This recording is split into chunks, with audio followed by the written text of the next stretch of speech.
اس درود پاک کا نام درود طیب ہے۔ طیب کا مطلب پاک اور صاف ہے۔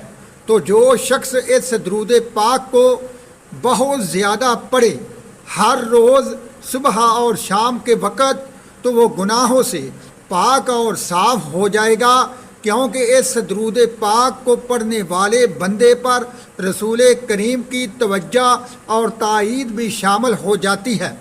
جو شخص رزق میں اضافے کا طلبگار ہو تو وہ اس درود پاک کو جمعہ کی نماز پڑھنے کے بعد 313 مرتبہ پڑھنے کا معمول بنا لے تو اس کے رزق میں اضافہ ہوگا۔